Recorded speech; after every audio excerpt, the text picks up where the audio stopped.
He took a wrestling flatback. He stepped and there was nothing behind him, and he went, whoop, fell right on his butt. I mean, that's poor. That is really, really poor. I'm not saying that's the whole reason why they lost the game. They lost the reason. There are multiple reasons why they lost the game. Both of you have explained beautifully why.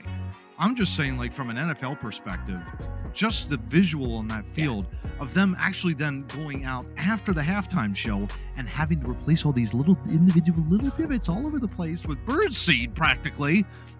Inexcusable. And I mean, okay. Especially when you're preparing for 2 years and $800,000.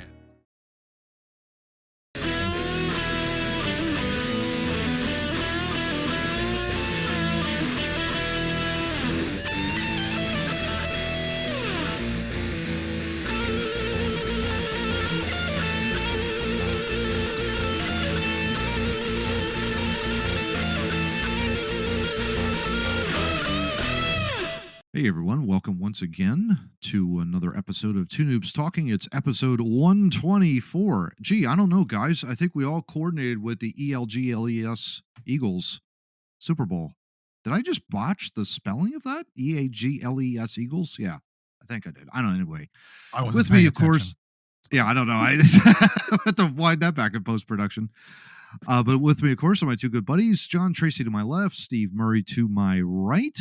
I'm Matt Craig. We're happy to have you guys with us, of course. Gentlemen, great to be with you. And, here we go. I mean, we're doing a little bit of a different take, I guess you could say, with the Super Bowl coming up tomorrow. We'll talk about that. We'll see how that goes. But in any event, John, how you doing down there in Texas? What's going on, bud? It's cold again. I'm confused. 70, 75, 32, 75, 32. And there you go. I can't wait for April. I think that is pretty much like the sentiment across the entire country. They all can't wait for the spring to come. That's for sure. Yeah. Oh my gosh. Steve, in his underground bunker. How you doing, sir? What's going on? Find out. I do want to point out for all you haters. That a couple days ago, I was by several individuals once again told that I resembled Ryan. Really? Now, this was just before they shot me with needles and drilled holes in my teeth. But they did tell me I look like Ryan. They were probably trying to make you smile. My question is, did you give him a 20% tip after that? You know, he owns Mint Mobile, so he can afford it. I offered them. That's true. I offered them all Mint Mobile discounts. Oh, there you go. We'll see if they take. We'll see. Oh, who knows? Yeah, who knows? But yeah, in any event, gents, great to be with you. But yeah, I mean, here we go. Episode 124. We're all getting hyped up, of course. Big game tomorrow. Topic 1, that'll be released in maybe just a few more minutes, actually.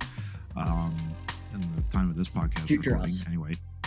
Yeah, future us. Exactly. So we'll see how that goes. But why don't we just dive right in to the Over 40 Rant Fun Facts segment. Of course, it's sponsored by W Energy Drinks. Go to w.gg. Go there, place an order. Of course, you can, with our promo code 2Noobs Talking, get 10% off your order. They really are pushing their starter pack and shaker cup. That's like almost like $15. So if you take that, you get $1.50 off that if you use the promo code 2Noobs Talking. So again, w.gg to place your order today. Johnny, I think you've got a fun fact for us, right? Yes, I do. What do you got for us? When we were in pre-production, I was looking at things that happened, around this time many years ago. And I tripped upon one that I really, really thought was cool because I didn't even know it existed. So on February 10th, 1940, a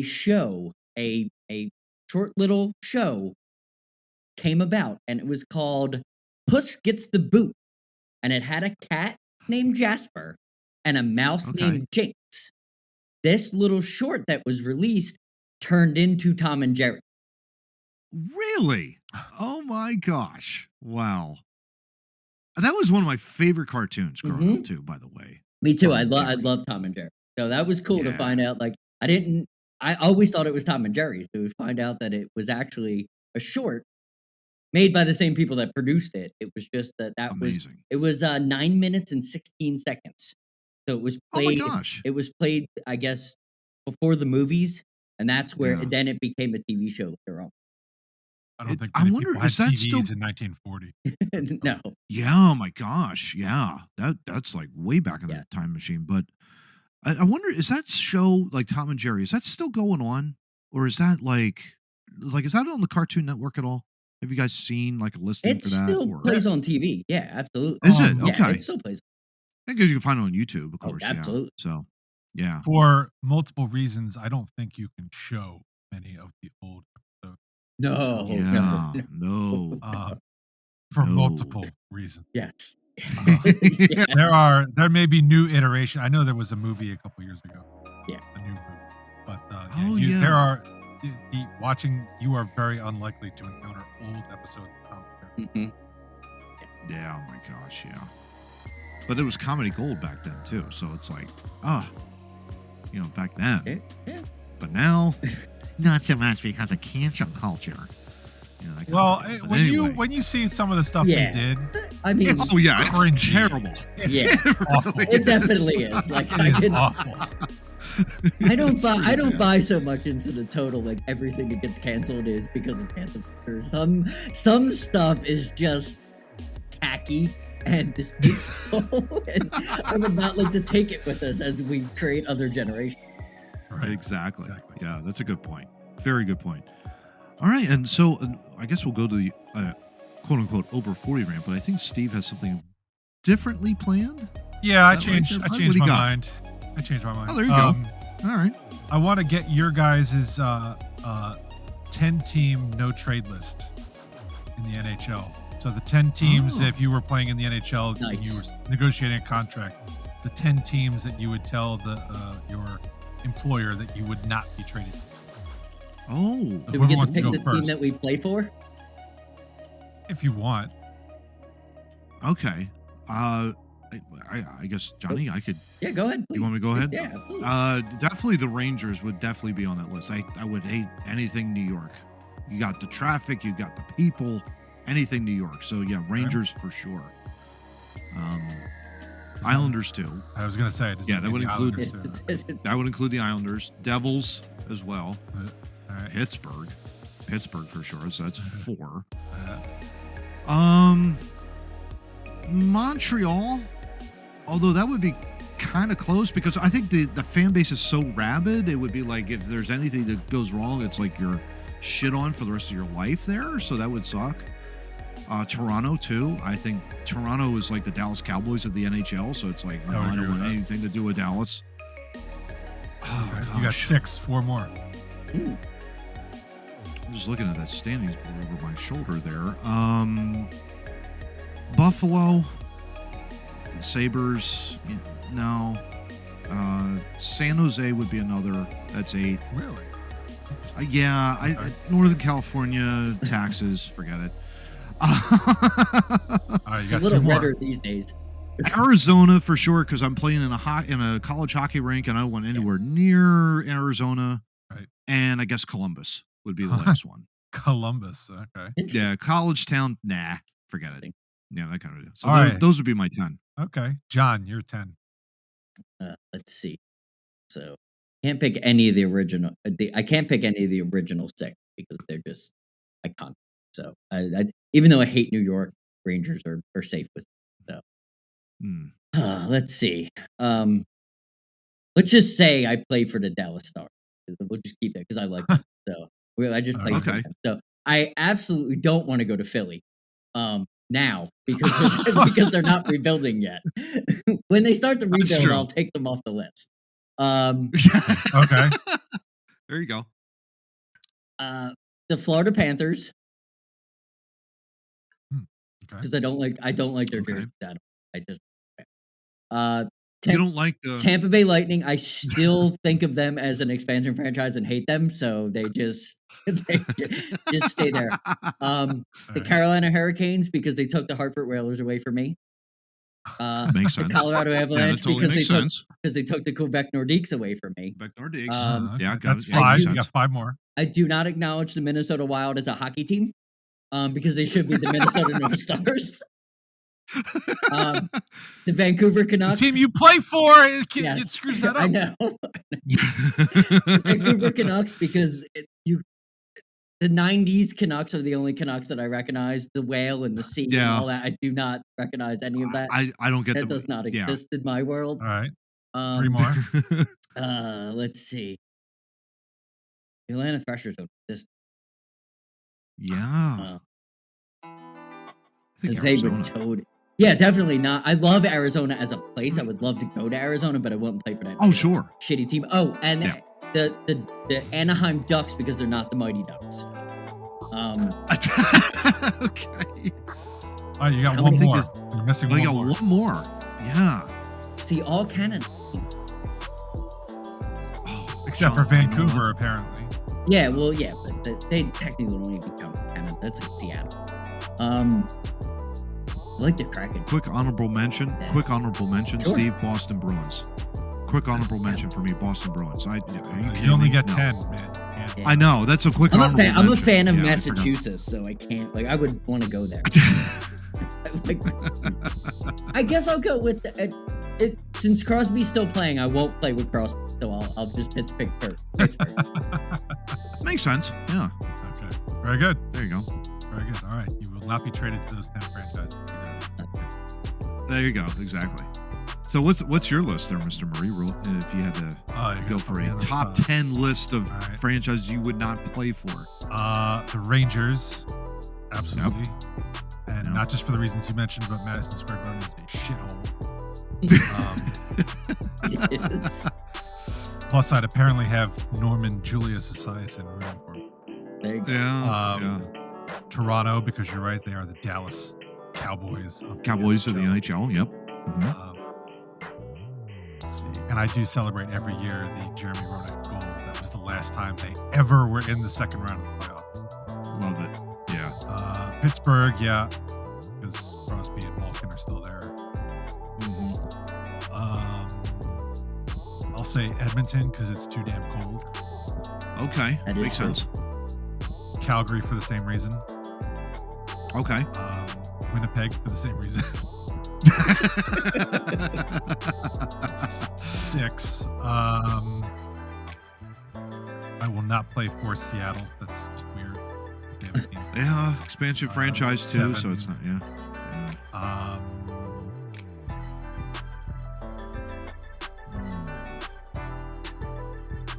I will not play for Tampa Bay. Same reason as- Okay. Still an expansion franchise. I do not recognize. That's 8. I need 2 more. Yeah. The Devils. I can't believe I forgot that. Yep. I'll play for them. And where is Lou Lamoriello? Who knows? Wasn't he the GM of New Jersey for a long time? I thought he was. He was. Then he went to the Islanders, but now I think he's somewhere else. Oh God. Strange reason. I couldn't tell you. Oh gosh. Hold on. Looking this up. Yeah. Let's see. Where are you? He I don't think he's is anywhere. general manager of the New York Islanders. Oh, still the Islanders. Okay. Still? All right. So Okay. Yeah. all right. So the Islanders go on the list then. Yeah, he's like fully in charge. President, Yeah. and Yeah. GM. everything. Everything behind the scenes. So he has a no facial hair policy, which is bullshit. So I will not. Oh, that's terrible. I Really? forgot about that. Yeah, he He does. allows it. He allows it in the playoffs only, but not during the regular. So screw Yeah, him. that's I will not play I- now. Doesn't the Yeah, that's don't ridiculous. the Cowboys have something weird like that too? Yankees do. I know Yankees. the I think the Yankees. Yankees. do. I think the Cowboys too. I can't remember. I would not know. Glenn, let us know if the Cowboys are allowed to grow facial hair.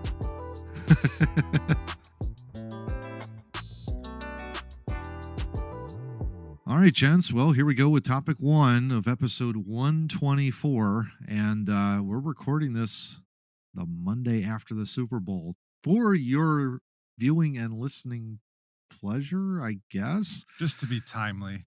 Yeah, I guess. Someone had the idea that we should do this, and I'm not going to say who. It was our someone in the basement suggesting it. I don't know. But in any event, recap of what happened in the Super Bowl, of course, the Eagles losing to the Kansas City Chiefs 38-35 in Super Bowl 57.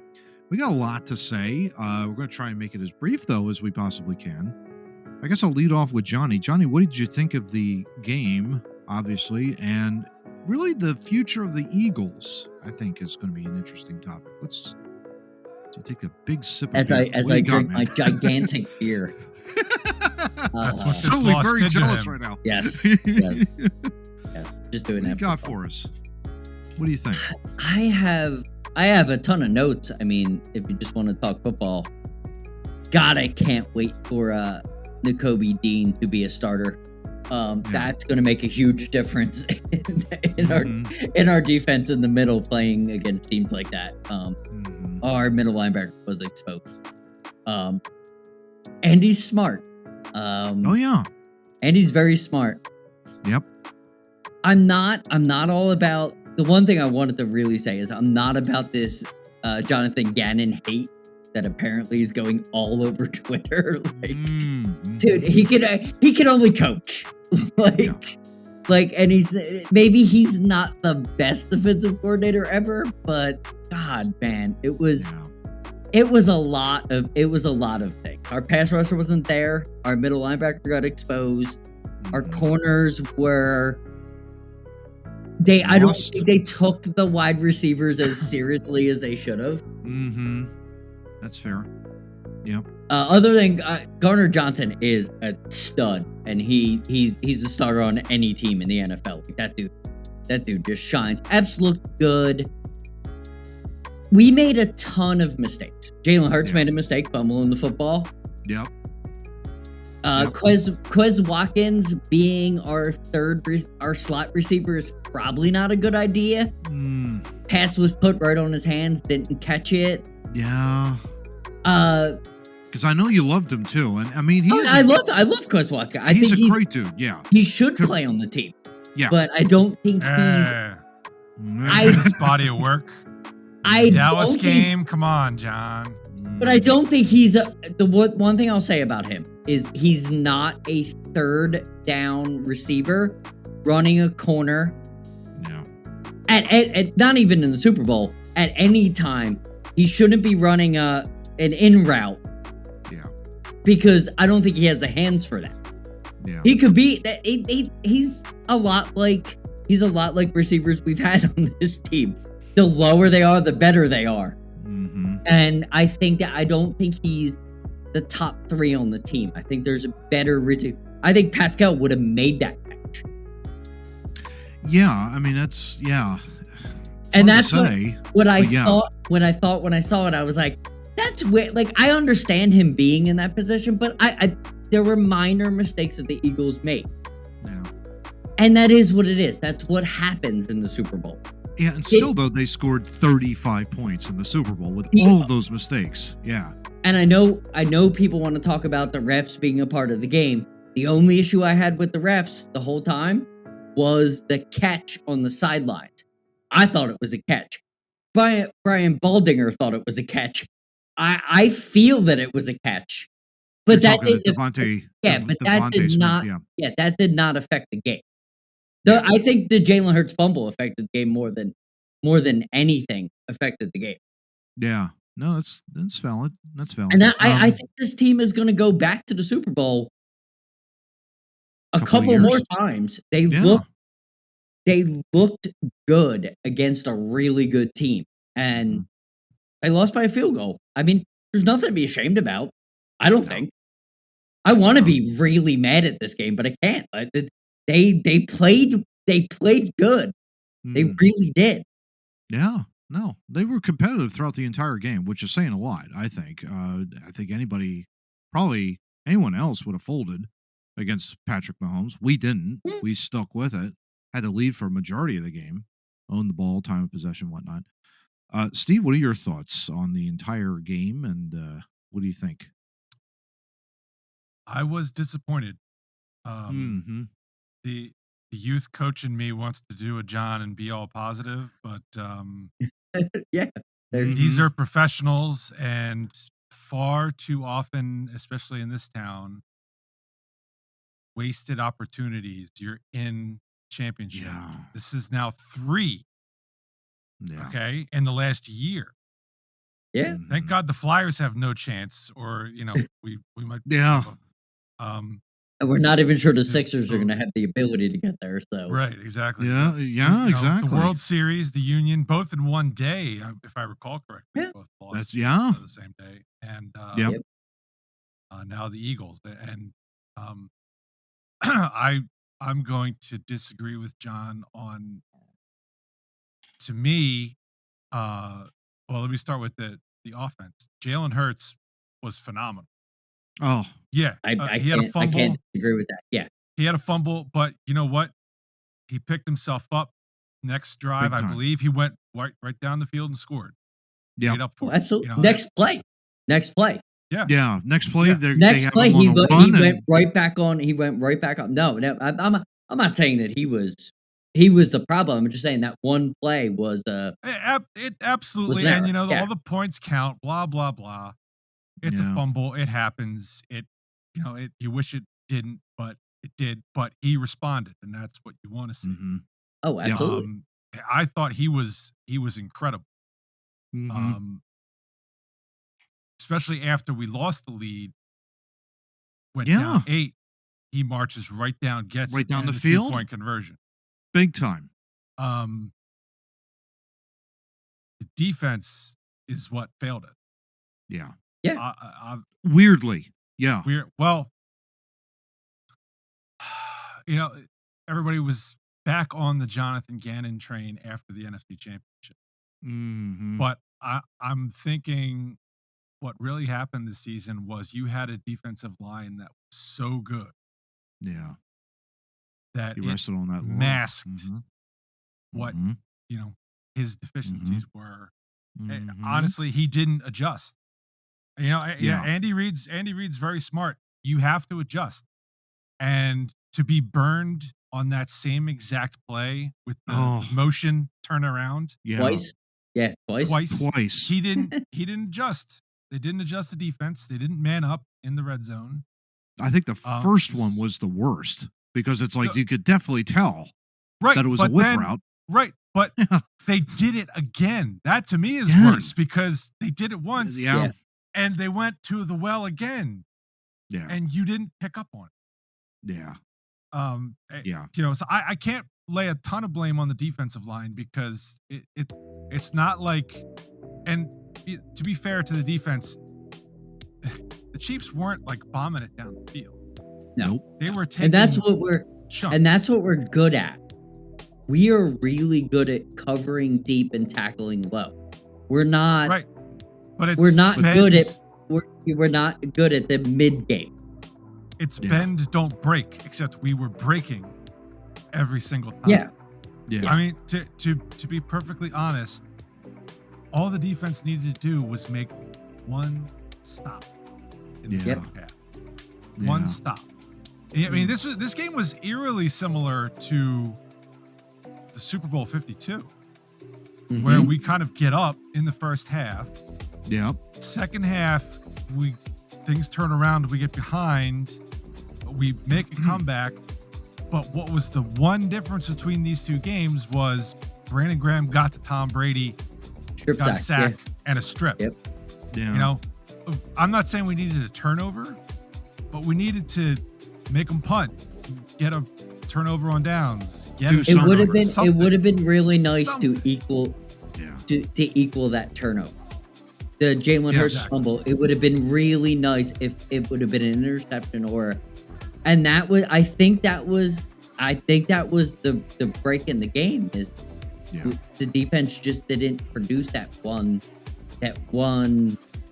and that's where I think Gannon has lived okay with this defensive line being so good, especially with the additions halfway through the season. Yep. That middle linebacker was not exposed until the Super Bowl.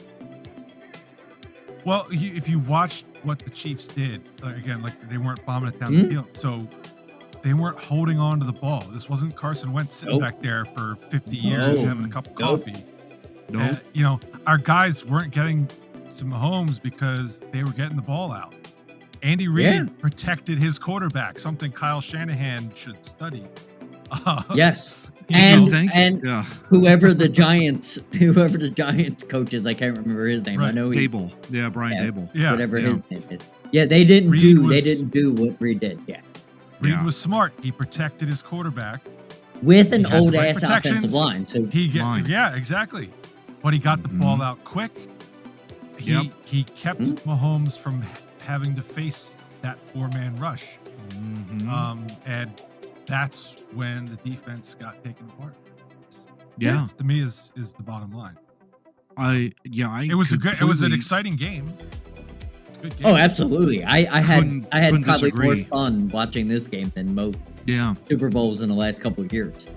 Yeah, I completely concur, Steve, with exactly everything you said in regards to the defense. I think what really struck me was the lack of adjustments. Like, you go in, you're up 10, you head into that second half, and you don't present a different disguise to Mahomes. You don't make him think at the line of scrimmage.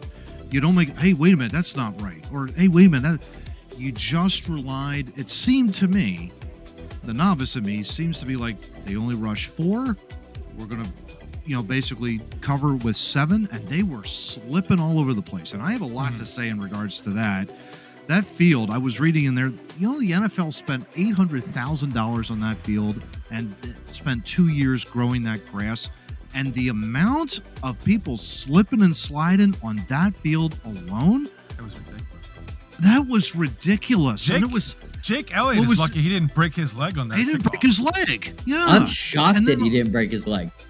Yeah. The way he felt. I mean, my sister and I were watching it, and she was like, "It's amazing he didn't pull like rip his leg out." How did he not get hurt? That's probably the craziest part about it. How many times did you see Hassan Reddick on the field, flat on his back because he was running and like slipping and sliding all over the place? He could never get a grip. Orlando was the worst field he ever played on. Orlando Brown fell backwards when Hassan Reddick was rushing him the one time. He took a wrestling flat back. He stepped and there was nothing behind him, and he went whoop, fell right on his butt. I mean, that's poor. That is really, really poor. I'm not saying that's the whole reason why they lost the game. They lost the reason. There are multiple reasons why they lost the game. Both of you have explained beautifully why. I'm just saying, like, from an NFL perspective, just the visual on that field of them actually then going out after the halftime show and having to replace all these individual little divots all over the place with birdseed practically. Inexcusable. And I mean, okay. Especially when you're preparing for 2 years and $800,000. That's $800,000. Ridiculous. And you have the Super Bowl logo that was 15 yards large. You don't need a Super Bowl logo that big. I'm sorry. You could shrink that down just a little bit. That's just I actually heard that the Chiefs played the Cardinals in the first game of the season. Yes. And the Chiefs had, including their kicker, had 2 guys injured because of the field. Bucker had an issue with his leg. Yeah. So it was just, it's one thing with that. Now, Carl Cheffers, whatever. I mean, the NFL has sucked for the referees the entire year. Yeah. Straight up and down. Yeah. That Colin Bradbury owned up to it. He's like, okay, fine. Yeah, I held him. It happens. It could be a call. Do you call it in the Super Bowl? Super Bowl? I don't know. That's for someone that actually cares to take the Super Bowl in the Wednesday and Thursday and beat it to death. Let's Stephen A. Smith talk about that. I don't want. Is it a call? It looked. Did I want it called? Absolutely not. I'm an Eagles fan. I didn't want it called. If I'm a Chiefs fan, I want it called. That hand was on the hip. Like, I want 100%. that call, but I don't think that's for us to say. I mean, Exactly. the referees Here's- suck the referees suck in every sport. in I every totally sport. agree with that too. It is Yeah. what it is. All right. You've moved up my rant on this. Good, And because we're trying to get to it. Then I'll say before something I- about Hurts. Yeah, but go on. Before Go ahead. I get on the rant, this is all you need to know about that call. Yeah. My brother, I was texting him after the game. Oh boy. Mhm. Yeah. And, he's a Dallas fan, so he's Big got time. every reason to hate the Birds. Even Yeah. he was like, Yeah. And it's not even that, I'm not going to say it cost the Eagles the game. It's their defense not getting a stop. It definitely did not. But cost them what anything. it took away Oh was yeah. a potential, for an amazing last 2 minutes Yes. of a Super Bowl, of a championship game. Yeah. Because it was going to be 4th down. They were going to kick the field goal. They're going to go up 3, and then Hurts was going to have a minute and a half. Oh. The problem with the NFL is how many times Oh yeah. do Sing it, brother. you have a Super Bowl or a playoff game, and one of the major talking points after the game Third is down call. something that the official Mhm. did, the rules in place. This immediately put me in mind of last year Bills Chiefs, Yep. where Yeah. the Chiefs scored a touchdown in overtime, and you're like, well, that's stupid.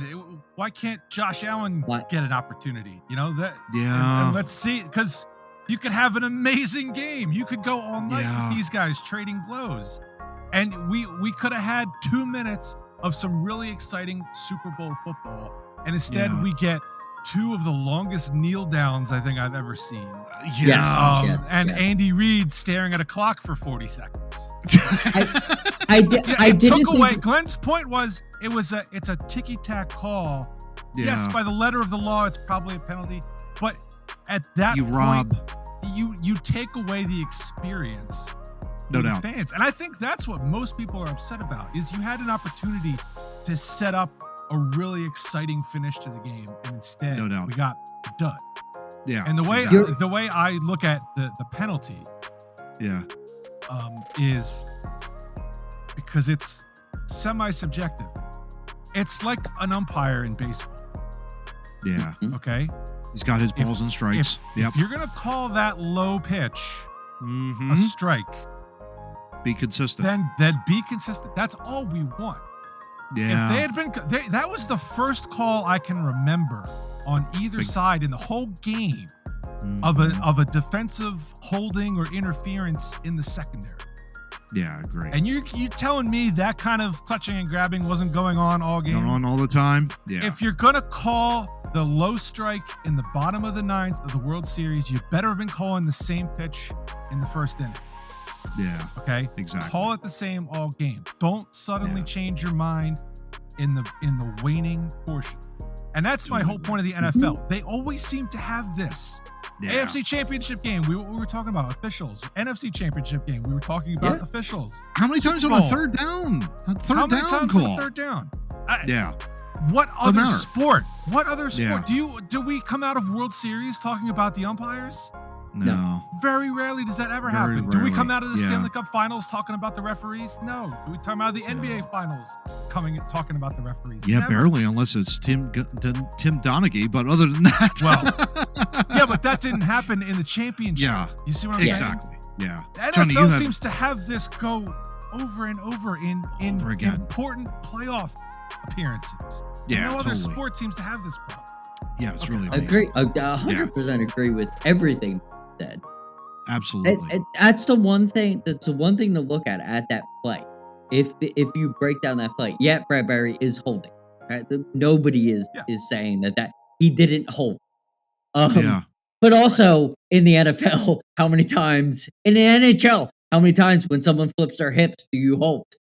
All the time. That's what happens when someone makes a run to a spot, because it's all spot plays. Yeah. My problem with the whole thing is yes, it's a penalty. Absolutely. By letter of the law, it's a penalty. Why hasn't the NFL figured out that Patrick Mahomes throws the ball 57 feet over his wide receiver's head. How is that a penalty? Yeah. Right. Like, Yeah, I an don't understand. uncatchable That's what pass. I don't understand. I think they Yeah. need to adapt the holding penalty the same as they do the PI. If it's over, Mhm. Patrick Mahomes threw that thing into the stands. Yeah. There was no way he was going to catch that. Not saying that he shouldn't be. Like, I get the letter of the law, but Yeah. that was the thing that shocked me. I'm like, and I know a little bit about the NFL. My first thought was, doesn't that negate the penalty because it was? And I was like, oh, wait a minute, no, because the fucking stupid rule back in fucking 2010 is holding doesn't matter, but a PI matters. And then I got mad about that because I'm like, because I Yeah. know too many NFL rules. Yeah. Because why? But that was the one thing that's something to think about. Like, that ball Yeah. was not catchable in. I don't even care if Bradbury would have jumped him, beat him up, rolled around with him, kicked him in the face. He's still, if he'd never touched him, he was never catching that ball. Yeah, exactly. Yeah, no, that's a great point, Johnny. You're right. Because I mean, that ball was technically uncatchable. It was an uncatchable ball and Smith Schuster's tall. He's like 6'2" or 3, I think, if I remember right. But Yeah, that he's ball pretty was like decently sized. Yeah. yeah, I mean, but that ball's Nowhere like near. 7.5 feet over. So it's like he's got to leap really high to get it, to catch that ball. And just to shit on Well, Juju's way bigger to burst through Bradbury without getting helped. Yeah, exactly. Dude's got some size. Yeah, And exactly. here's another example of my rant months ago. Automatic first down. Yes. I That feel like makes it no should be sense to me. unless 5 the yards. penalty yardage gets you past the stick, you should not get an automatic first. Yeah. I'm glad you brought that up. I think Yeah. half a distance to the stick should be all penalties. Like, if you're second down and 4 and you get a holding penalty, it should be 2 yards. If Oh, you so get you're an going, like, offside, second it and should 2. be. I I think don't that agree you with should that. still have to get the first down. I'm tired of Not by the. penalty. Not by I'm penalty. tired You of want by the. run or pass. Yeah, by run or pass. Like, you shouldn't get the penalty from a penalty. Should get you closer. It should never get. That would be like in hockey if holding gets the other person a goal. Like, I it's see what you similar mean, though, to Johnny. that. I mean, yeah, I'm with you. I mean, yeah, but I Maybe tend to agree not with 2 Steve, yards, but what too. I'm saying is it should make Yeah. up some distance. Because Yeah. at the goal line, what is it? Half a distance to the goal? It's half the distance, yeah. Why It's couldn't literally you? half the difference. Why couldn't you make that all the time? So half a distance to the first down. So everything is. So if it's a holding on first down, right? It would be not first and 10. It would be first and 5. If it's a defensive offside, it would be first and 5. Like, you're halving it every time. I'm with you. It would I'm make with you more on that. sense. I Yeah, think. I don't know, Steve. What do you think? Yeah.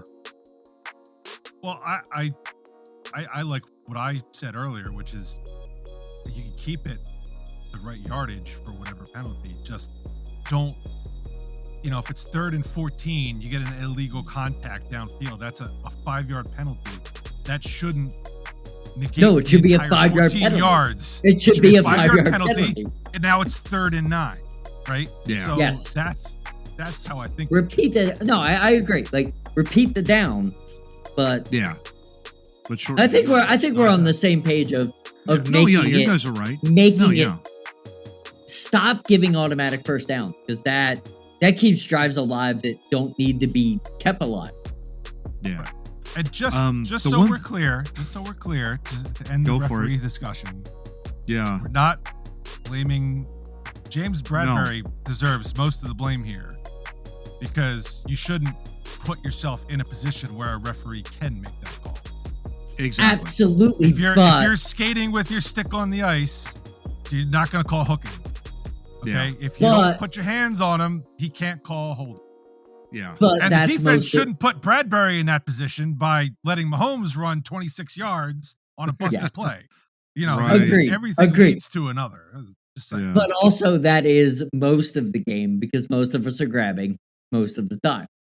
It's John just was grabbing himself most of the game. One final thing. Boy, sorry, went off on that tangent there. I would say this: the Eagles finally do have a franchise quarterback. Gentlemen, Yeah. I think number one is going to be with us. I think for the next 10 to 12 years. I hope so. Chris Chris Sims really can hope go to so. hell. Yeah. Chris Sims can eat go to his hell. crow. Can go to hell. And can yeah, that too. Florio too, by the way. Yeah. I hope Phil Sims punches Chris Sims in the face for being such seriously. I mean, he is not assistant quarterback. He is the real deal. He showed it in that Super Bowl. He completely showed it. Would have won MVP if the Eagles had won it. No question about it. He was hands down the best player on the field. I don't care if Patrick Mahomes got that. Right. Really, I could make an argument. I think I could make a very valid argument. He was the best player on the field. Should have been MVP. I think even so. in a losing cause. He was that spectacular. Apparently, they only do that in the NHL. Yes. Yeah. He was definitely Hextall 87. Like he was. And you have to go. Yeah, he was no good. Question. He was good. And you have to go way in the way back time machine. I think it was Super Bowl 5 or 6. It was like the Cowboys. I think they co-split. We don't talk about that. Something anyway. But one of them, they lost the game, but one of them still got like Super Bowl MVP or something like that. I think that's like the only thing the Dallas Cowboys have ever done. Ha ha ha. But in any event, Dak Prescott won the Walter Payton Man of the Year, and they got put out of the building. It was great. And I don't even think he deserved that. I think there were far more better candidates. I want to make this one quote. I won't. Let me just say one with Hurts. He had this great quote because I think this is why we think he is going to be the franchise. Why I think he's going to be a franchise quarterback for the next 10, 12 years. Absolutely. It says this quote: "You want to cherish these moments with the people that you've come with so far. Your family, your loved ones, your teammates, your peers, everyone that you do it with and do it for. I'm so proud of this team. I would say I'm so proud of this team for everything that we've been able to overcome. Obviously, we had a big-time goal that we wanted to accomplish. We came up short. I think the beautiful part about it is everyone experiences different pains. Everyone experiences different agonies of life. But you decide if you want to learn from it. You decide if you want that to be a teachable moment. I know I do." Well, he's got his bulletin board material because that dude is going to be more laser-focused. And the NFL is going to be put on notice, guys. This guy is going to be like, if he's not the NFL MVP next year, there's something wrong. Do you know he's only going to get better. Do you know the best part about that quote? They're going to ban the best part about that quote is he stopped the moderator because that was a 15-year-old girl that asked that question. He stopped the moderator to take that question, and he laid everybody on that question, and then the moderator wrapped it up right after that because he knows his room. He knew that quote needed to come out. He knew that question was important. He literally stopped the moderator before he was like, "Nope, take that one before you fucking rush me off," because he's smart. He's next level. He's way smart. He was the best quarterback in that game, and I know how good Patrick Mahomes is. Yeah, he was the best quarterback in that game. He was the best player on the field. It lived and died on his shoulders, and that's okay. Yeah, that is totally okay. Nothing wrong with that. You have a chance every year now, if you're the Eagles, to surround this guy with terrific players to get this guy into another Super Bowl. I have no doubt we will be back with this guy, and he will put us over the finish line. There's no question about it.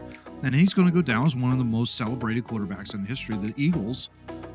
In that regard, it's a matter of time before he gets back and he gets that championship that he so richly deserves. The leadership qualities are off the charts with this dude. So, yeah. Those are my 2 cents in regards. Steve, though, I think you had something you wanted to say before we move on. I just wanted to share an interesting thought I read today, which was that Rihanna's unborn child has now been to the Super Bowl in more times in the last 28 years than the Cowboys have. Ain't that the truth? That was a weird halftime show, man. I don't know what was going on with the whole, like, the layer. I mean, I don't know what was happening there. I missed most of it. I came back. She was on a platform suspended in the air, and I'm like, that better not block a punt of ours. We got to get rid of that punter. Yeah. I love Rihanna. I love Rihanna, so it was cool to see her perform because I haven't seen her in the limelight in years. But yeah, that performance, it reminded me, I was saying to my wife during the halftime, I was like, this reminds me of like early 90s halftime performances where like stuff is moving and like she had like 850 dancers. Like, this was not last year's performance where it was like shot from far away and there was really nothing going on, but like we were like looking at it from a distance. Like this was like they had like fly-in cameras. Like they were like drones all over the place. Yeah, they were like grazing her face as she was singing. It was great. I was like, this is like early or late 90s, early 2000s, like Super Bowl production. Like they went all out for that. Yeah, exactly. Yeah, I'm excited for the Flash. I'll tell you. Oh, there you go. I saw that. That was that's gonna be Michael Keaton and I'm Batman. Michael Keaton is back. Damn, man. Yeah. They're bringing back the old Batmobile too. You can't go wrong with that either. Yeah. It's wonderful. I'm ready. I'm ready for that. All right, gents. Well, here we go with topic number 2. This one caught our eye out there as we were searching for articles through this entire week, which was thin. You know, it was really thin out there from work, from a whole news perspective. Come on, news. What's going on out there? Anyway, CNBC article here. U.S. credit card debt jumps 18.5%. We're not talking that as being the APR. The debt jumps 18.5%.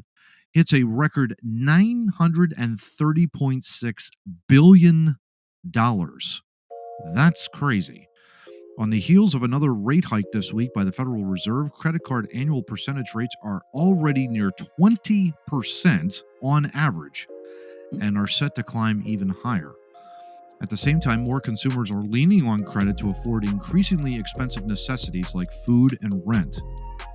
This helped propel total credit card debt to a record $930.6 billion at the end of 2022, an 18.5% spike from a year earlier, according to TransUnion on a quarterly report. The average balance, gents, get this, rose to $5,805 over that same period. That's crazy. At nearly 20% if you made minimum payments towards this average credit card balance. So if you have $5,800 at 20% interest, right, APR, it would take you more than 17 years to pay off the debt and would cost you more than $8,213 in interest. So you would pay a hell of a lot more on interest than you would paying off that principal. Michelle Ranieri, VP President of U.S. Research and Consulting at TransUnion. Again, I love these titles. It's just great. Whether it's shopping for a new car or buying eggs in the grocery store, consumers continue to be impacted in ways big and small by both high inflation and the interest rate hikes implemented by the Federal Reserve. There were additional 202 million new credit accounts opened in the fourth quarter of 2022. And of course, leading the way was Gen Z, ages 18 to 25. Tally of total credit cards hit a record 518 million. Can you imagine 518 million credit cards floating around down there with an average of 20% APR? Crazy. John, thoughts on this real quick? What do you got? You wonder why fraud's up too, because there's so many. It's easy to do it now. No kidding. Yeah. It's not shocking because we were also coming off of a couple years ago. A lot of people were out of work for a long period of time. So what was the only way to survive for some people was to borrow money. And, record inflation by current administration causes them to raise the interest rate to try to balance things out. I mean, that's the first two class. 2021. And just a tip for Gen Zers. Biden can't forgive this debt like he did. No. Federal student loans. So don't trust in that if that's your game plan. It's a money grab by the company because they know they have you over a barrel. So of course they're gonna make it 20-25%. I'm not shocked. I did hear some good advice from Mark Cuban the other night. For some reason he like popped up on all my social media feeds, like all the time, like interviews that he had. I don't like the dude personally, but he popped up all the time, and I do listen to him because he's a billionaire. So like when he speaks, I'm like, dude might know something. You know, he started the first he started the first streaming company ever before there were streaming.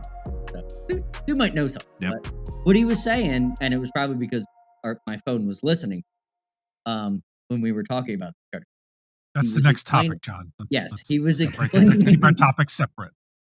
He was explaining what he thought about credit card debt, and he said if you have any amount of credit card debt, what you should do is stop borrowing money from the credit cards and start borrowing them from banks.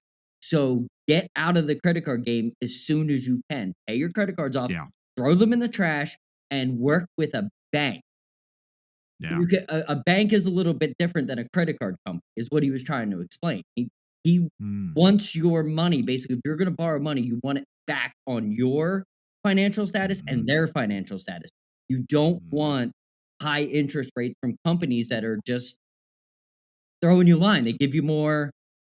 They're known for giving you more limits the more you spend. Oh, you can have a $10,000. Oh, you $20,000 limit.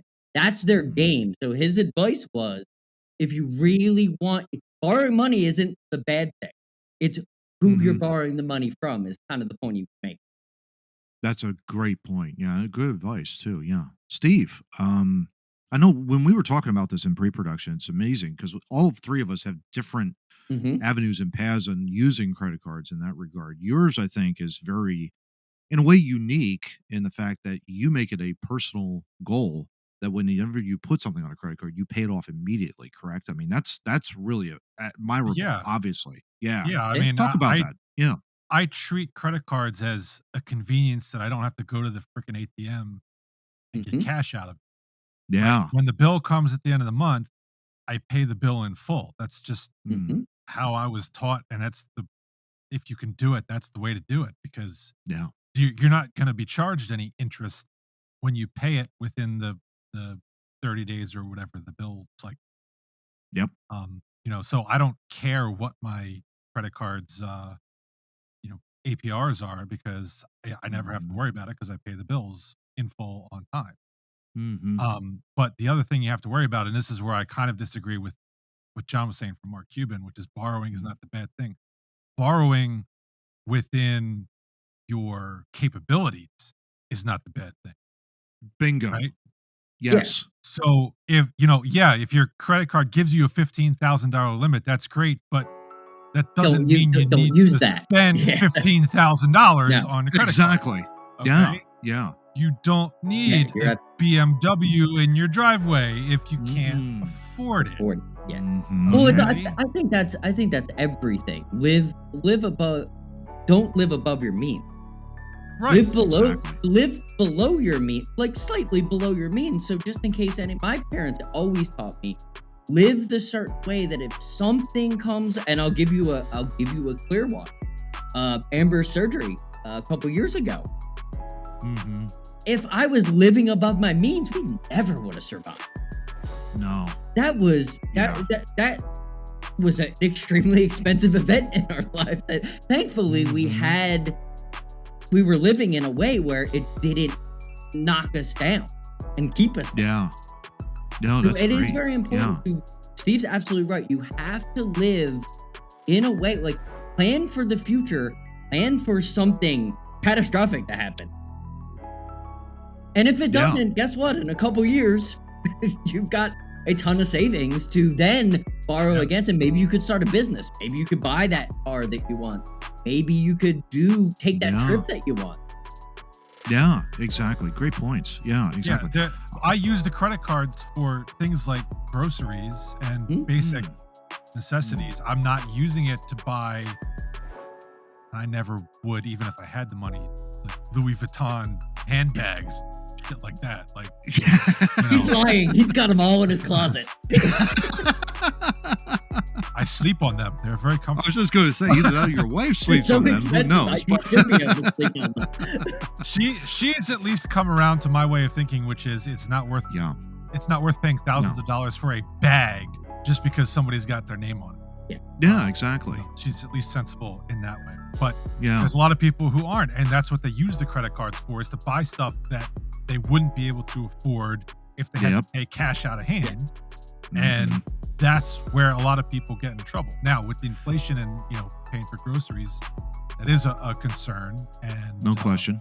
But you're going to have to do what you can to get by. If you have to use a credit card and not pay it off, that's unfortunately the way it's going to have to go until we can get the inflation under control. But if you're using it to buy unnecessary things, that's how you really get in trouble. Exactly. Or you use it without even really thinking about it. And that was probably one of the biggest things that I really struggled with moving into the condo years ago that I currently own now. I've been here about 16 years. The first couple of years, everything went on the credit card. Everything, whether it was food, groceries or whatever, gas for the car, any sort of expense, even going out, with a couple of buddies of mine having drinks or whatever in the bar, everything went on the credit card. Everything. And the more you use it, the more it's like you lose that idea of like, oh, great. Okay, am I living beyond my means? Heck yeah.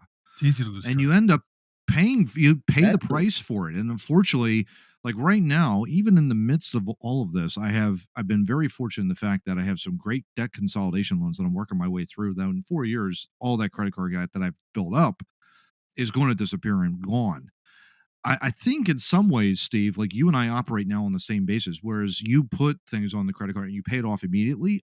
I, on the opposite side of the spectrum here, on the opposite side of the coin, what I do is any consumable items that I buy, whether it's gas for the car or food that I eat, I automatically put that on the debit card every single time because I know that if I don't and put it on the credit card, there is a chance that if I'm not careful, I'm going to pay interest on a consumable item. And that's something you don't want to do. Ultimately, you want to be, because it comes in and it goes very quickly. You don't accrue interest on something that comes and goes fast in that regard. And, that is gone within 2 weeks. That's a necessity. That's the biggest takeaway that I have really, it's kind of just like opened my eyes up to kind of go, whoa, okay, don't put everything on the credit card. Save it, to John's point, save it for the expenses that are catastrophic, or if there's a broken something in the house, which does tend to happen. That's where you come in and say, okay, I need to put this on the credit card, and then I just work my way to try and balance it out. In general, I think the problem. Yeah, go ahead. I don't disagree with that generally. My concern with debit cards is that as John pointed out, the amount of fraud that's out there. No question. Gets your debit card, they basically have a direct line to your bank account. No question about it, yeah. And can drain it that way. Whereas a credit card, it has to go through the credit cycle of being charged, and then you get billed. There's kind of a buffer zone where if you realize something has happened, you can, lodge a complaint with the credit card company and they can stop charge or reverse it. Whereas if the money comes out of your bank account, you might be out of luck. Yeah, exactly. Hopefully there's protections available there, but that's my usual concern with debit card usage. No doubt. Yeah, no, and that's a very valid point, exactly, because on top of that, it's like the amount of fraud, and especially when it comes to like fourth quarter, we're talking October, November, December, where there is high amounts of transactions happening because of, well, guess what? The holidays. So you got to make sure that is under protection for sure. Absolutely. In that regard. But yeah, it's just steps that you take to kind of, and again, knowing your monthly budget, knowing how much it costs to pay off the house, any sort of car, what's your food budget, what's your student loan budget, all that kind of stuff, and living within, okay, these are the 4 important items that I have to pay off period, in that regard. And then are you then able to then say, okay, if there is something that I do need, not want, but I need in order to survive, that's a key too. Understanding needs and wants is probably the biggest thing too when it comes to that. If it's something you want, you can put it off in that regard, but you better damn well pay it off too. That kind of a thing too. So yeah. Any final thoughts, John, on regards to that? Any sort of like advice you would want to give to somebody that's really struggling with the credit card debt? Your finances need to be, you need to look at them every day. If you are bad with money, I learned this because I was terrible with money when I was younger. Mm-hmm. You have to be involved. The more you're involved, the more you won't make those impulsive decisions, and you won't do that. The more you're involved, hey, I make X amount, I learned this when I got married. I wanted to go out, 3 nights a week. So I had to be like, okay, well, I have to pay this, I have to pay this, I have to pay this, I have to pay this. Oh, I can afford that. Okay, cool. Then I can do that. But I had to get, my thing was I had to get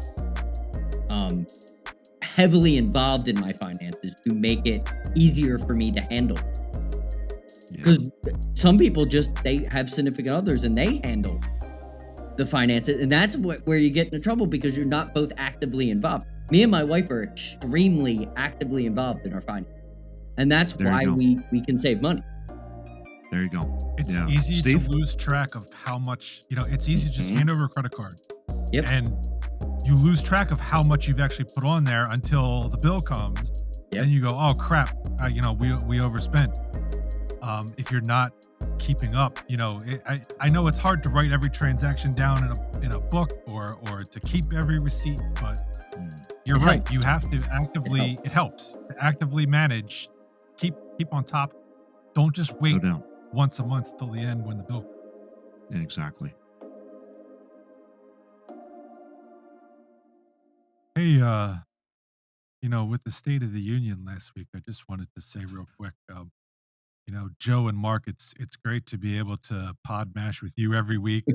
Just when the Canadian geese come in the Dodge Ram. Yes. Yeah.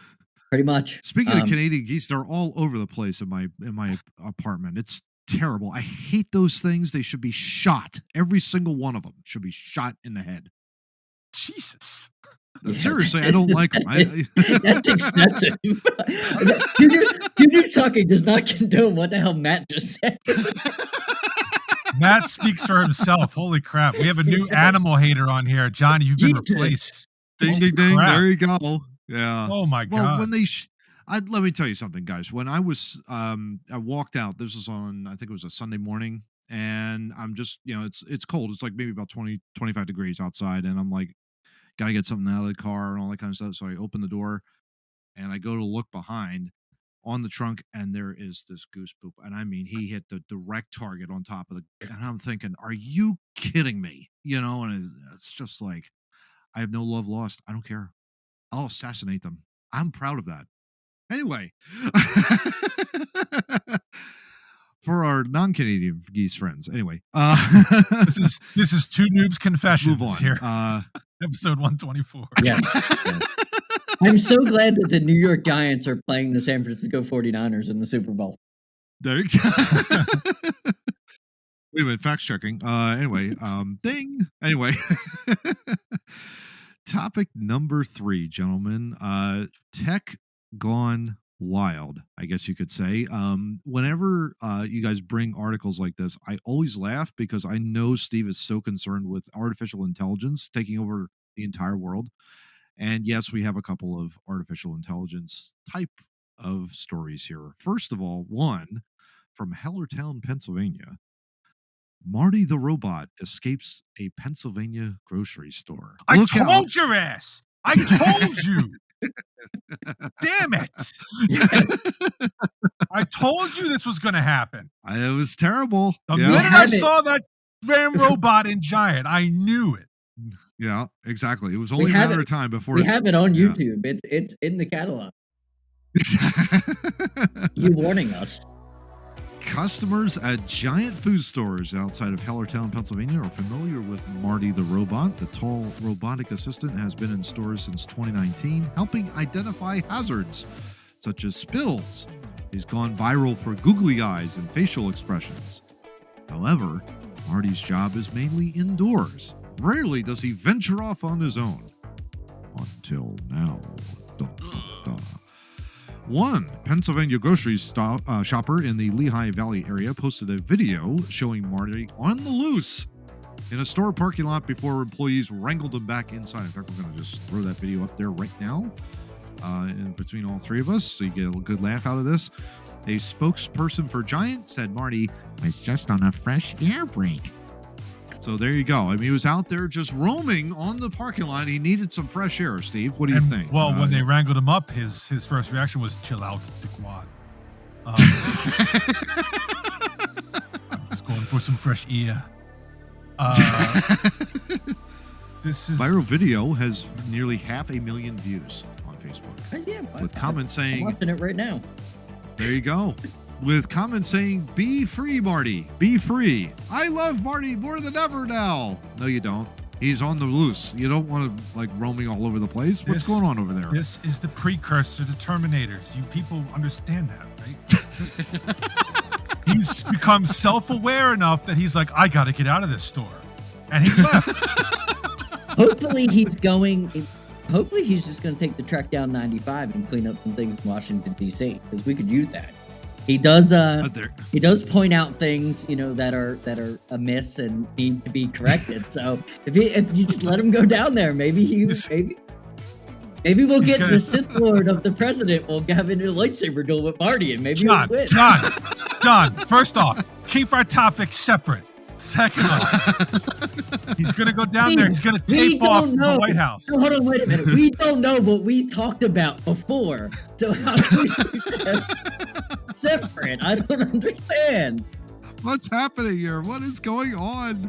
Everything's going out of control. This is the airplane Matrix thing. Did you see that one? Oh, yeah.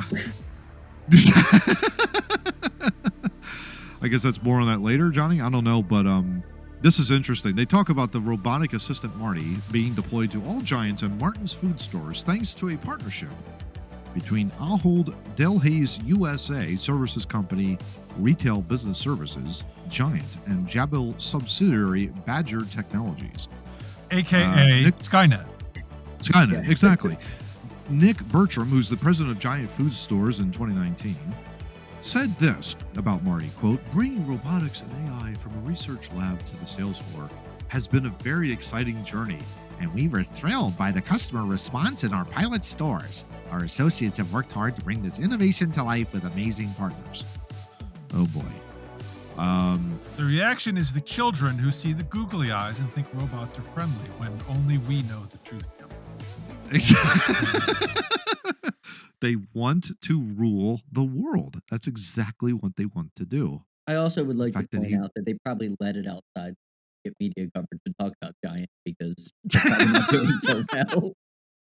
There goes John with his tinfoil hat. And Kroger seems to be buying everybody, so they might be trying to, hey, buy us. You've got money. Buy us. Buy us. Oh, my gosh. And then, of course, gentlemen, we also have this article from our friends at the New York Post. Your TV is spying on you. Here's how you can stop it. And so this talks about... I need my remote. Let me get my remote. Yeah. I don't know if that works anymore. Just crazy. You now have to think, of course, about talking about like AI sentient. This phone is going crazy here. Okay, here we go. It heard you. Unfortunately, you have to think about this tracking on your TV just like a computer or a phone. Keep reading to find out how you welcome the spy into your living room and what you can do about it. And then it goes on to ask this question, gentlemen. Remember back in the day when a big flat screen television was a total luxury item? As Steve looks at his 73-inch television there. 75. 5-inch, which sorry. Was purchased, by the way, purchased open box, so it was 50% off. Okay. Nice. There you go. And there's another way of how you purchase things. Because that TV works just fine. Yes, exactly. It works by itself. Yes. Now TVs come with a host of bells, whistles smart features, and you can buy top-of-the-line models for a fraction of the price. What the heck gives? Well, it's all about the data, gents. You already know your private information is worth big bucks. One way to stop greedy data brokers is by removing yourself from the people search sites. Think about all your TV knows about you and your family. That data makes up for the low price of new TVs. Okay. I'm Over confused now. time, yeah, over time, this data farming recoups more money than they ever made on those Yeah. sets. Um, it's hard to do much in the digital world without it being tracked, monitored, monetized in some way. Some people work hard to find ways around that, opting to pay for extra privacy, use alternatives focused on users, not data mining. Others throw up their hands, saying this is the price we pay for free and cheap services and devices we rely to run our lives. And it's kind of an opinion piece here. I fall somewhere in the middle, this person writes. Yes, there is some amount of tracking and data collection you must swallow if you want to use anything from a smart assistant to your inbox. Gents, the only thing that I have a smart television. The only thing that really bugs me is when I try to turn it on and it doesn't turn on because it's doing an update. And it's like, I got to wait like another 10 to 15 minutes before it finally decides to turn on. That drives me crazy. Talks about privacy settings and all that kind of stuff. Stopping the TV from spying on you. From smarting. Yeah, from smarting on you, that kind of a deal too. I'm done with my Start TV. with your If my TV makes fun of me, we're fighting right off the balcony. I'm It's not chucking going to you out live the here window. rent free. What is it? I don't understand. It's maybe my TV is smart. I don't know. I don't use it in such a fashion, but I mean, Yeah. is it gathering data on you? Is that what the concern is here? Well, I don't it's quite know. Probably. when it's connected to Johnny, go Wi-Fi ahead. and streaming services, and when it's fully connected, that's what they're talking. Just like the cell phone and the DVD players now have to connect to Wi-Fi for them to update all that kind of stuff. They're all online, and they can send profiles back to the company that could be sold off. It's the point of being connected. If you're connected by Wi-Fi or any type of internet, that service is going to be tracked 99% of the time for your convenience, 1% of the time for Data collection. Yeah. Spending habits. Mhm. Et cetera, et cetera. They're The saying same here, many design as smart TV the Nielsen rating, and Yeah. where they check you who watched the Super Bowl. It's the same stuff. Yeah. But they That's pay what you. I think they pay you for that, but this one is Yeah. just they're doing I it. think that's right. Yeah, they're Yeah, they doing do it pay you for opposite of that. that. Yeah, exactly. They're doing it off the streaming and how many people are streaming, Mhm. for instance, the Super Bowl. Many smart TVs come equipped with cameras most people don't realize are there. Well, I think many people know that they have a camera somewhere hidden in I the don't think television. any of my TVs have cameras. I'm not sure Yeah. about my Don't think. one there, but I know that one doesn't. That's old enough to where it doesn't, and this thing I'm looking at Maybe right I've now got one doesn't. with status bar, maybe, but it's like I doubt it. Not much you can do short of voiding the device's warranty by removing it yourself. Of course, that's kind of a very tricky situation there. And Mhm. then, of course, you could cover it up with electrical tape, but who wants to do that?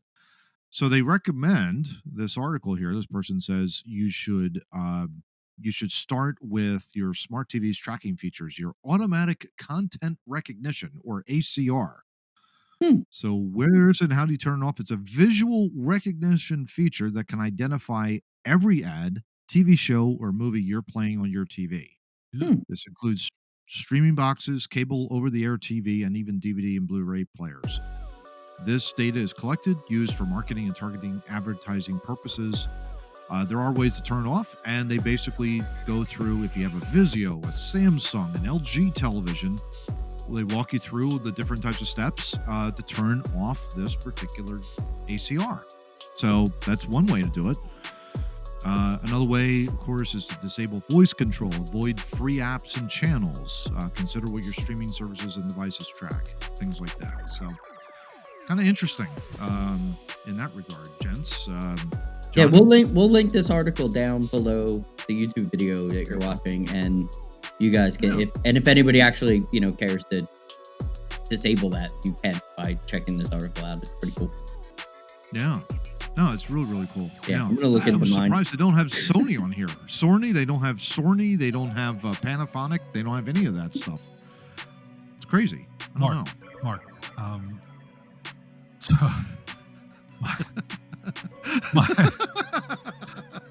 don't laugh at Joe over there. My attitude with the whole camera thing, which I thought was what the article was about, only partially. My whole attitude was like Verizon wants to watch me watching their programming, sitting around in my sweatpants, scratching my balls. It's their business. Yes, you know, absolutely. I mean, as long as you're willing to give them that show. But here's my question. Here's my question, because we just went through this, last week or 2 weeks ago? I think so. Yeah. You go through all these steps they tell you to turn it off. Does it actually turn it off, or or do they screw you over like Apple does? No. Like, you turned it off, but not really. Apple never screws their users at all. I don't know what you guys are even talking about. Apple's the greatest. Yeah. Ever. Mark's been brainwashed. Mm-hmm. Who's Mark? You are. Aren't you? Oh, really? Yeah. I don't know. We've been doing this for 2 years. Your name's not Mark? And we only got 2 more years to go. Coming in. Before Marty ends the world. You're right. Yes. Exactly. Yeah. Joe's got a hat on there for Portable Holes International, right? I think Marty's wearing a Royals cap. I'm not quite sure what's going on there. Who's Marty? I don't know who Marty is. I have no clue. Mark, just shut your mouth. He's the googly-eyed robot. Does it make me one of the people because I have googly eyes on my trash can? So just so when it gets full, it looks concerned. I don't know. Did he give a State of the Union show speech on Tuesday night? Maybe, Johnny. I don't know. He looks very similar to the guy that did that. He does have googly eyes. That's for sure. Yeah, that would have been really funny. Anyway, just remember, his name is Cheese Jing Ping. It's not. I can be on board with that. There you go. Exactly. Topic 4, gentlemen. It's not Xi Jinping and the weather balloons? Oh. That's what I thought. Sorry. You know, there was another shooting down in Alaska. Another one that was like their. Well, yeah. What was it? Did we figure that out? I have no idea what that was. If it's aliens, when this comes out, we might already know the outcome. Look, at least this time they shot it down before it got over the country, not after. Right? Exciting. That's exciting. They actually scrambled jets. We're being proactive now. That's fantastic. Well, you gotta do something. Kind of like Star Wars. What a transition! Oh my God, Joe! Fantastic. Mark, take it away. There you go. Topic number 4. In all due respect, Mr. Steve Murray, why don't you go ahead and take this, sir? I will. What do you have for us? I will. Well, last year we did. Oh my God, are you in the middle? Oscars. He is in what? Wait, what? No. Technology. Oh my gosh. It's great when it works. Well, so last year we did the Batman Oscars, and this year we decided we want to try and piss off some Star Wars fans. So we're going to do the Star Wars Oscars. Absolutely. Let's do it. And I'm sure a lot of these are bound to generate controversy. Oh, I love it. To our few listeners who may be Star Wars fanatics. There you go. And if not, if you know a Star Wars fanatic, spread the word. It'll be amusing to let them listen to us.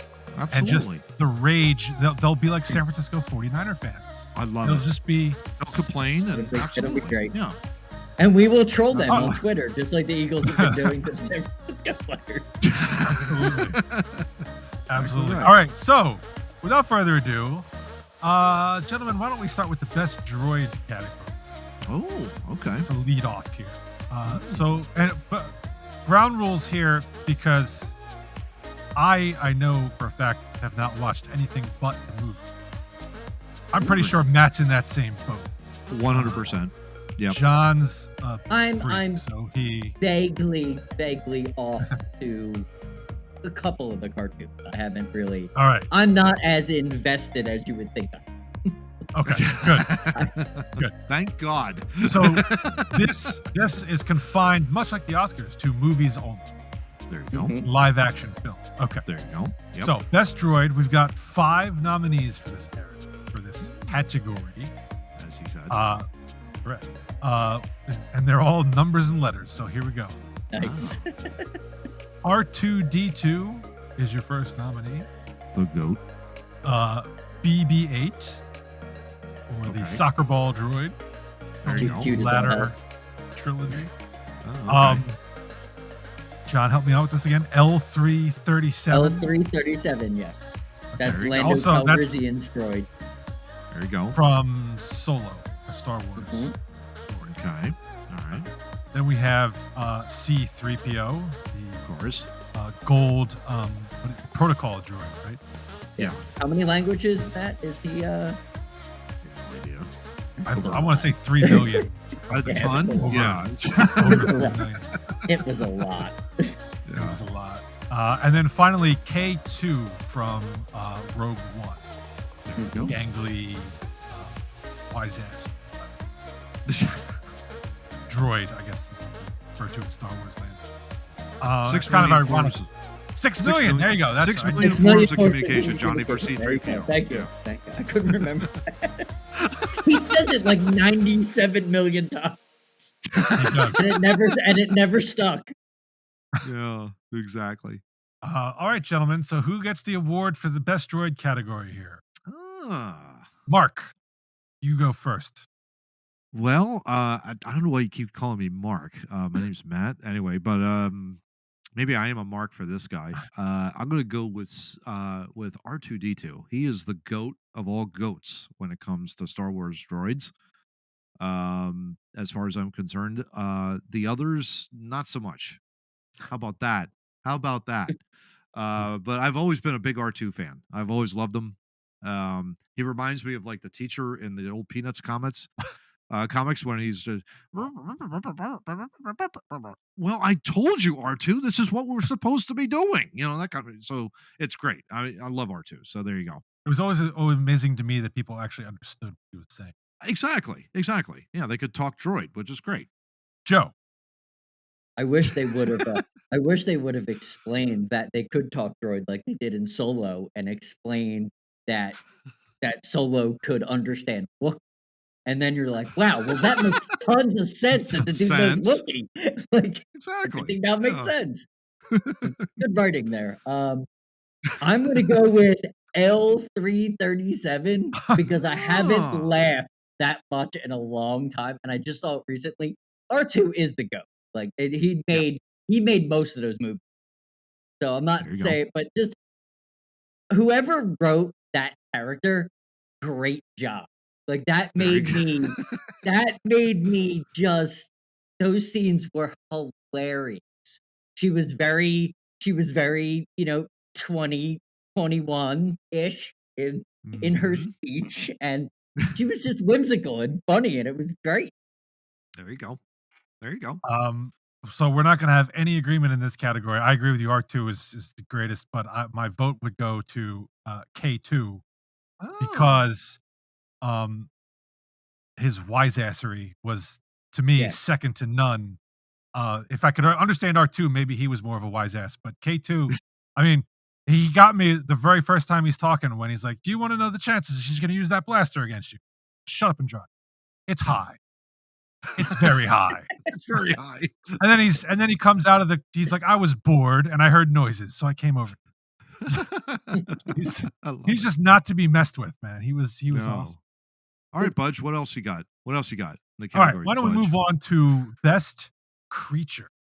Ooh. And we had we in pre-production, we came up with a number of nominees on this one. Yeah. So we're going to run through them all here. We've got the Rancor from Return of the Jedi, the giant beast that Luke fights in Jabba's pit. We have Babu Freak, who is the only reason to watch the most recent Star Wars movie. The little guy who works on C-3PO to restore something from his memory. Oh, there you go. John oddly nominated the Sarlacc, which is basically a hole in the ground in Return of the Jedi that Jabba tries to feed things into. There you go. We have Jabba himself. We determined he qualifies as a creature. No doubt. We have the Cantina Band in its entirety. Those things that play the clarinetti with the butt crack head. I had those toys. No kidding, I had the whole really? Cantina Band. Wow. Yeah, with the piano player and all, dude. Oh, that's awesome. Nice. I'm also sensing a theme here because we also have Salacious Crumb, who was the little Jabba's little pet who laughed at everybody. We have It's a Trap, Admiral Akbar. Oh, yeah. Fishman from Return of the Jedi. Yeah. And finally, to round it out, we have Wicket W. Warwick. Yeah. Head of the Ewoks, baby. I don't know. He wasn't the head of the Ewoks, but he was the main one. Oh, he was the main Ewok. He was definitely not the head. He was a child. Gotcha. I never would have in a million years realized he had a last name, but so be it. Yeah. I'm happy. All right, John, your decision for best creature in a Star Wars film. Oh, wow. Whew.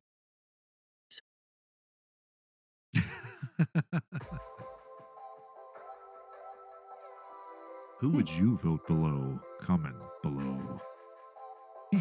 Who would people vote for? That's a lot. That's a lot of people. I'm gonna go with. I'm gonna go with the little thing in Jabba's lap. I can't remember his name. Salacious Crumb, I think is. There you go. Okay. He's the only thing that stands out to where it made me laugh. So. Nice. The rest were just trying to eat things. Except for Akbar, who was in the trap, but one hit wonder. It's a trap. It's a trap. Matt. All right, Budge. Steve.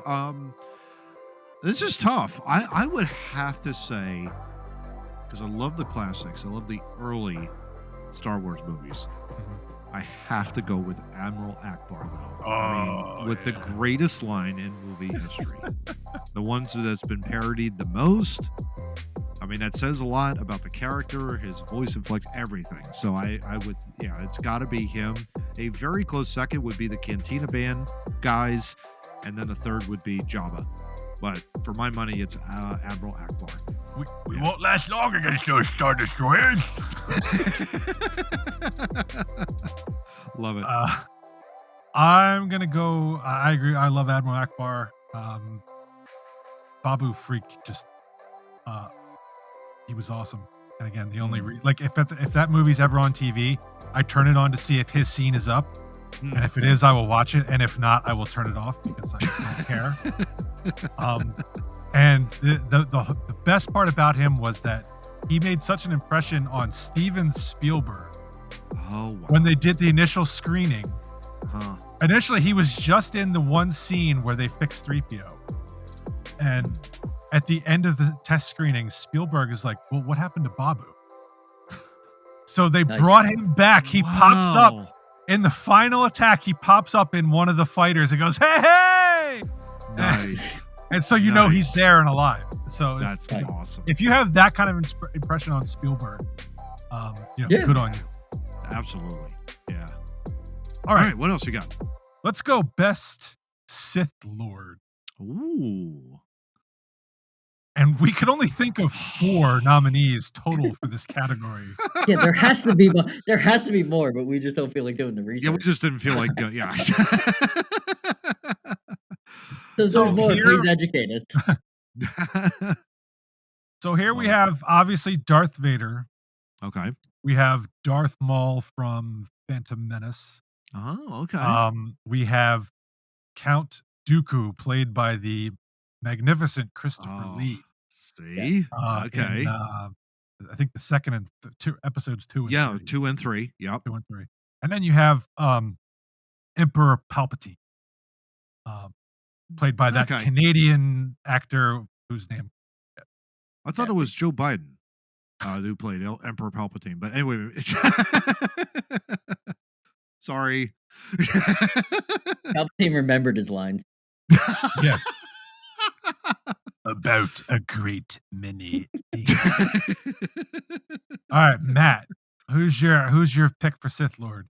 Oh, I have to go a little bit outside the box on this one. Count Dooku is my nominee. Ooh. Yeah, I love Christopher Lee. I thought he was one of the all-time greatest actors in Hollywood history, and I loved it when he was in, even though those movies were not very good, he was fantastic. He was excellent. He came across as just this villain that was trying to tell the truth to Obi-Wan, and Obi-Wan wouldn't listen to him. And it was, how could you not listen to Count Dooku? He's telling you the truth, damn it. And of course, he had an epic fight later, which I think we'll talk about later. But in any event, Count Dooku for me on that. All right. Yeah. John, lollipops. I'm going straight OG Vader. Oh, there you go. All right. Yeah. Because how could you not, right? I mean, How could you not? He carried as the villain. He carried most of those, even the shitty ones. So. My vote's with John there on same. Yeah, I figured you guys would. I get your love for Christopher Lee. Christopher Lee was magnificent. Yeah, but, I mean, it's Vader. That's iconic. Yeah, of course. All right, let's go. Let's move on to Best Actor. Ooh. In a Star Wars film. Interesting. We've got Mark Hamill as Luke Skywalker. We have Sir Alec Guinness as Obi-Wan. Ooh. We have Ewan McGregor, who I do not believe is a Sir at this point, as Obi-Wan. He is not. We have Sir Harrison Ford as Han Solo. And Sir Samuel L. Jackson as Mace Windu. John, I think you're up first on this one. Oh, yikes. It's a good list, by the way. Yeah. I'm gonna break it down to both Obi-Wan. Okay. And I'm going to absolutely, I think, Ewan McGregor did a hell of a job recreating it. But the only character from my childhood that I could ever remember almost everything he said was the original Obi-Wan. Alec Guinness. He was, there you go. He's the man. He's the man. He put the whole. It makes sense if you just pay attention to him in the first movie. Yeah. The rest of the movies make complete sense because he is such a good actor and was able to be that person. Yeah. Yeah, exactly. Yeah, that's a good point. Matt, hello there. Hello there.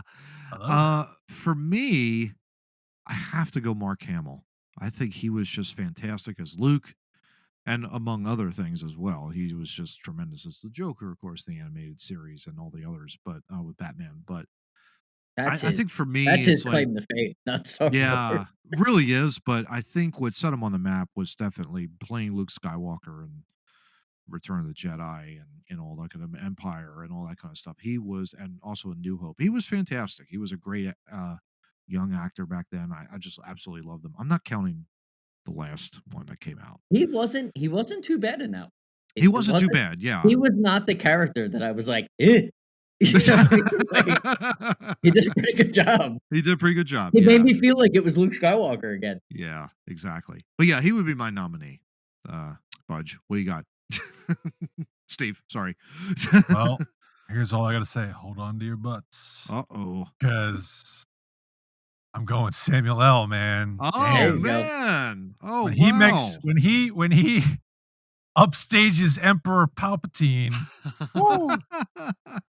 he's a badass, man. Oh, damn straight. I'm going with Samuel L. Jackson. You can't beat that with a stick when he shows up. No. That's funny. Wow. You're going to annoy all those Star Wars nerds. I know. I think that was his goal of this. Exactly. Yeah. For sure. All right, moving on to Best Actress in a Star Wars film. Yes. We have we don't have a list. Wow, I just blanked on her name. Holy crap. Princess Leia. Carrie Fisher. I'm sorry. Carrie Fisher. Yeah. The coughing fit really screwed me up. All right, Carrie Fisher as Leia. Yep. Okay. Yep. Yep. Yep. Yep. Yeah. I'll start the voting. Go for it. Princess Leia. Yeah. Yeah. All right, Matt, do you concur? Yeah, I think I would concur on that. Yeah. I don't think there's anybody else that comes to mind. That's good. There were people. There were, yeah. There are. Well, there's a joke. There's a joke that there are very few women in Star Wars universe. Yeah. Which is true, and I would further there were very few that actually did a decent job as well. Except Carrie Fisher, who was fantastic. Despite George Lucas's god-awful dialogue, managed to do her job. Yeah, absolutely. Good on you, Carrie Fisher. Rest in peace. Amen. Amen. That's our first and probably only unanimous pick. Yeah. You mean Ray's not in it? Who? Ray? Who? Ray? Who? Ray? Who? She's a character. I can fly. I'm a pilot. Why don't we do? I'm going to save the best for last. Why don't we do Best Picture now? Oh, okay. All right. So, okay. Best Picture. Star Wars picture. Episode 4, A New Hope. Ooh. Episode 5, Empire Strikes Back. Episode 6, Return of the Jedi. I thought I was going in chronological order, but I wasn't. Episode 3, Revenge of the Sith. Okay. And episode 9, Rogue One. Those are your 5 nominees. Not an episode. Not an episode. No. A prequel. A sequel to a prequel, but a prequel to a original. I don't know. What's happening when something else was happening? Well, my nominee was released on May 21st, 1980. It was the most highly anticipated sequel, becoming the highest grossing film that very year in 1980. I am talking about The Empire Strikes Back, gentlemen. That would be my pick for the all-time. How predictable. Exactly. It is the safest bet I could possibly say. Matt does not want the wrath of those Star Wars people. No, absolutely not. No. John, your pick. We'll go with Return. Oh, okay. Jedi. That was the one that stands out, I think, the most. All the movies of remembering most of the movie. It had a good impact. It was a good movie. There you go. I don't think a lot of Star Wars people would disagree. Maybe not the best, but I liked it. I too liked it, and I will also pick, not for the least of which is it was the first Star Wars movie where Luke Skywalker was not a white bitch. Yes. Thank you for saying that, because that's what I was trying to dance around. No, I he was believable in his badassness in that. Yeah, he was. It only took many movies. Yeah. There are things people nitpick about that movie, but I that was my favorite of all of them. There you go. Probably always. God forbid. I hope they don't come out. No, they will. Just let it lie. Just let it lie. Disney's got them. I know. All right, so we saved the best for last. Oh, there we go. Which is Best Lightsaber Duel. Oh. Because as much as we've tried to not nerd it up, I mean, they're fighting with lightsabers. Like, it's true. And if you've ever seen, there's a video on YouTube. It's Pirates of the Caribbean with lightsabers. Yeah, it makes Pirates of the Caribbean. I love Pirates of the Caribbean. It makes it that way more much better. Yeah. I wish everybody would fight with lightsabers. Everybody. How could you not? Yeah. How could you not? Absolutely. Okay. Yeah. So we have 3, 4, 5, 6, 7 nominees for this category. That's just how many good ones there were. Wow. Now let me see if I can do this in chronological order. Ooh. By the way, Rogue One, there was no lightsaber. I think so. Not a memorable one. Oh, well, I guess Darth Vader kills all those guys in ship. I was just going to say too, Steve, we should talk about our own little lightsaber duel that we had at Low Budget 2000. Oh, we should. We should, because that was because we highly rehearsed that choreographed. thing about like Oh, 25 to the 50 times to try and get that timing down. absolutely. Maybe one day we'll let that see the light of day, There you go. but it is not this day. That is not this day. All right, so in episodic order, Okay. we have from episode 1, Darth Maul versus Qui-Gon and Obi-Wan. Oh. That's the one with the double-ended lightsaber that freaked everybody out. From episode 2, we have Yoda versus Dooku, which is the one Matt foreshadowed earlier. Uh-huh. Yeah. Episode 3, we have Obi-Wan versus General Grievous. Grievous holding 4 lightsabers at once. There you go. And probably a gun. Also, And the keys to his BMW. which he purchased with a credit card. Yeah, exactly. Exactly. Also, episode 3, we have Obi-Wan versus Anakin Skywalker, which is what everybody was waiting for. Episode Really? Okay. I'm blaming John for this one. Episode 4, Obi-Wan versus Darth Vader. Yes. John gets all the blame for that one being on this list. Hey, we needed to fight. Episode 5, Luke versus Darth Vader on the where the hell were they? They were in Sky City. Oh, yeah, I Cloud guess. City. Cloud City? Okay. Whatever arm went away. And then finally, episode 6, Return of the Jedi, Luke versus Darth Vader on the Death Star. Oh, there you go. Okay. All right, John, I will go to you first, and I will mark you down for the Alec Guinness lightsaber. I have to go Luke Vader when he cut Luke's hand.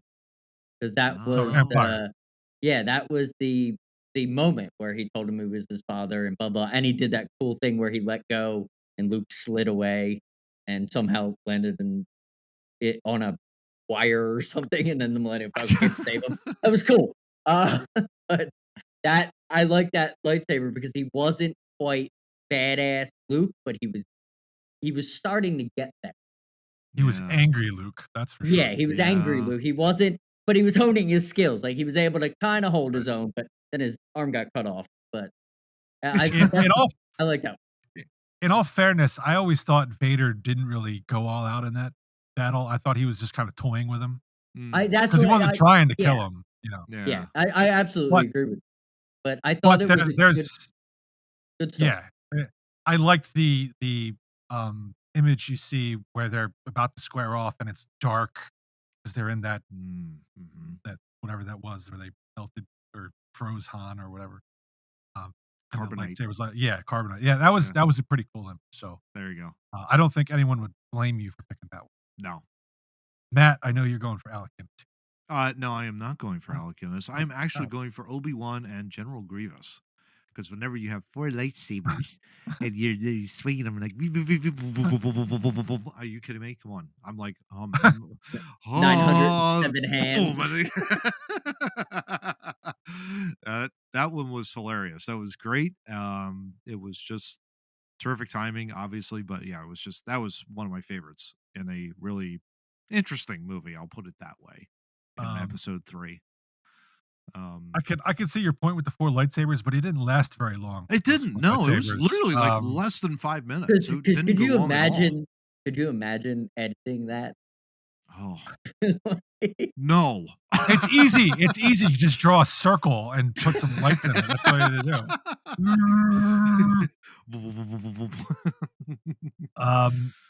My pick, if you couldn't tell, is the Obi-Wan Anakin fight from later in the Revenge of the Sith.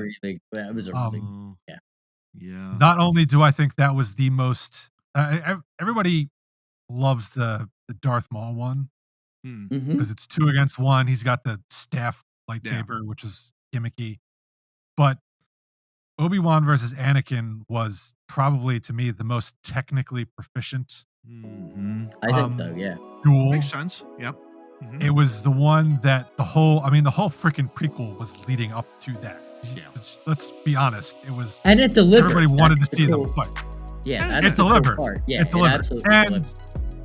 And it was also the emotion that was into it, because they had been together for 3 movies, and now they have to go against each other. And so it was a highly emotional, very technically skilled battle that ended up with Anakin getting most of his limbs chopped off and then burned by lava, which was cool to see.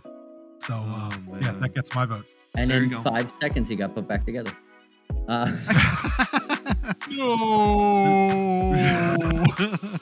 There were a whole bunch of technical wires, and in 5 seconds, he became Marty. So that's it. That's our Star Wars Oscars. Had googly eyes. There you go. It would have been a lot harder to take seriously if that were. Yeah. Oh my gosh. Yeah. Exactly right. All right, gents. Well, that ends it. Episode 124 is in the can. It'll be on to 125 next week. Hope you enjoyed this episode of Two Noobs Talking and everything. Yeah. Gosh. Man. Does anybody want to tell us what happened in the beginning? Because we're still waiting to find out tomorrow. Maybe we need to hop in a DeLorean to find out what's going to happen on Sunday, so we can report back what's going on. We'll have to figure that out. Maybe. Or you could just rewind the video to topic 1. There you go. Yeah, because we'll tell you. Exactly. All right, talk to you all guys next week. Take care. Hey everyone, we hope you enjoyed today's episode of Two Noobs Talking. Not only is Two Noobs here on YouTube, but you can also find us on your favorite podcast listening platforms such as iHeartRadio, Apple, Google, and Samsung Podcast, among others. Until then, see you next week with another episode of Two Noobs Talking. Take care.